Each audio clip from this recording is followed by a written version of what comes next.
Ball ತಗೊಳ್ಳೋಕ್ಕೂ ದುಡ್ಡಿಲ್ಲ. But ಅವನೇನ್ ಮಾಡೋನು, ಪೇಪರ್ನ ಒಂದು ಬಾಲ್ ತರ ಮಾಡಿ ಯಾರು ಇಲ್ಲದೆ ಇರೋದಲ್ಲಿ ಫೀಲ್ಡ್ ಅಲ್ಲಿ ಒಬ್ಬನೇ ಆಟ ಆಡೋನು ಆ ಬಾಲ್ ಜೊತೆ, ಪೇಪರ್ ಬಾಲ್ ಜೊತೆ. ಬಡವ ಅಂದ್ರೆ ಅತಿ ಬಡವ,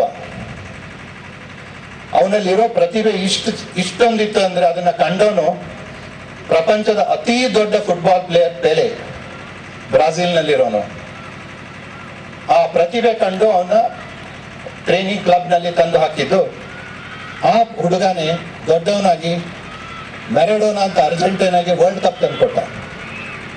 ಈ ಹುಡುಗನ ಹತ್ರ ಒಂದು ಬಾಲ್ ತಗೊಳ್ಳೋಕೆ ದುಡ್ಡಿರಲಿಲ್ಲ. Argentina's best player Diego Maradona was from a poor farmer's son. Another classic example, there was one poor mechanic in US. ಆ ಹುಡುಗನ ಹತ್ರ ಡ್ರಾಯಿಂಗ್ ಮಾಡೋದು, ಅದಕ್ಕೆ ಬಣ್ಣ ಹಾಕೋದು, ಅದನ್ನ ಬೇರೆ ಬೇರೆ ಅಂತಂದ್ರೆ ಕ್ಯಾರೆಕ್ಟರ್ ನಲ್ಲಿ ಅದನ್ನ ಪರಿವರ್ತಿಸೋದು, ನಮ್ಮ ಆರ್ ಕೆ ಲಕ್ಷ್ಮಣ್ ಥರ. ಬಟ್ ಆ ಟೈಮ್ ನಲ್ಲಿ ಚಿತ್ರ ಹಾಕೋದು, ಬಣ್ಣ ಹಾಕೋದಕ್ಕೆ ಅಷ್ಟೊಂದು ಪ್ರೋತ್ಸಾಹ ಇರಲಿಲ್ಲ. ಈವನ್ ಟೀಚಿಂಗ್ ಫ್ಯಾಕಲ್ಟಿ ಕೂಡ ಹೇಳೋರು, ಚಿತ್ರ ಬರಿಬೇಡಪ್ಪ, ಓದು ಅಂತ. ಬಟ್ ಆ ಹುಡುಗನ್ಗೆ ಓದೋದ್ರಲ್ಲಿ ಅಷ್ಟೊಂದು ಇದಿರ್ಲಿಲ್ಲ. ಅವ್ನಿಗೆ ಬರೀ ಒಟ್ಟು ಚಿತ್ರ ಬಿಡಬೇಕು, ಚಿತ್ರ ಮಾಡಬೇಕು, ಅದ್ರಲ್ಲಿ ಬಣ್ಣ ಹಾಕ್ಬೇಕು.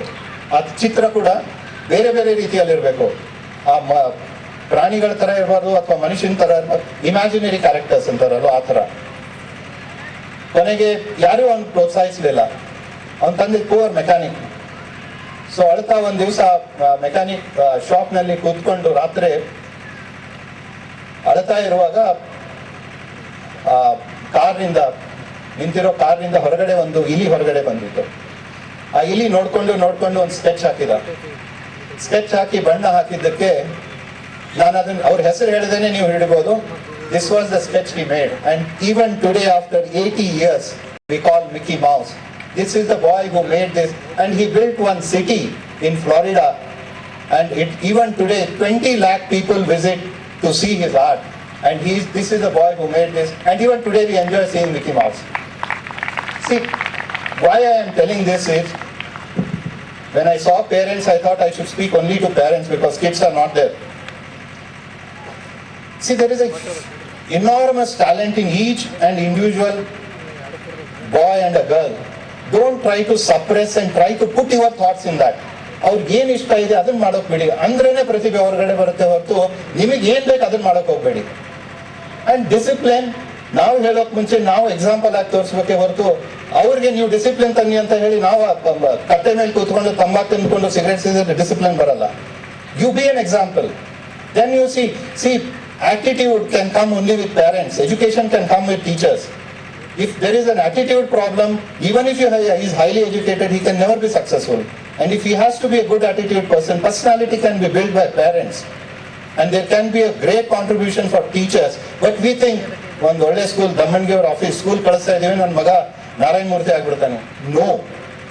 80% contribution has to come from you. A passion has to come only with you stand as an example, not only if you send them to good school. It will not happen. Allow them to explore their talent. ಒಳಗಡೆ ಸಿಕ್ಕಾಪಟ್ಟೆ talent ಇದೆ ನಮ್ಮಲ್ಲಿ, ಅದು ಹೊರಗಡೆ ಬರೋಕೆ allow ಮಾಡಿ. Then you see how your child comes up and he will become an extraordinary person.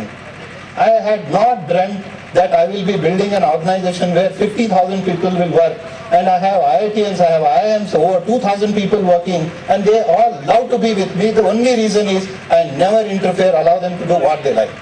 Please adopt this principle in practical life. You see how your children will come up. It's going to be enormous scope to come up.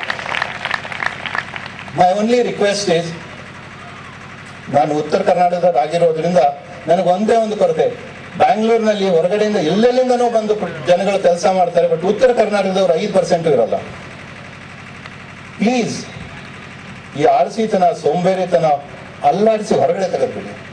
Make your children to have a passion. Let them come up. Let them take IIT. Let them get into UPS. Let them get into foreign services. Let them be good entrepreneurs.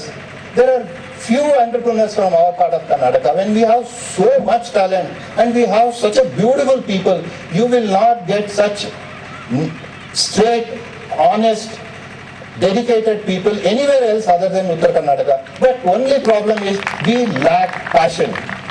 Please bring passion. You see how, we are talking about 21st century. Doctor was telling once you cross Garag, then it is not a ride, it is a camel ride. We don't even have roads. And there is no voice from our side to build road. And we elect government one after the other, and the maximum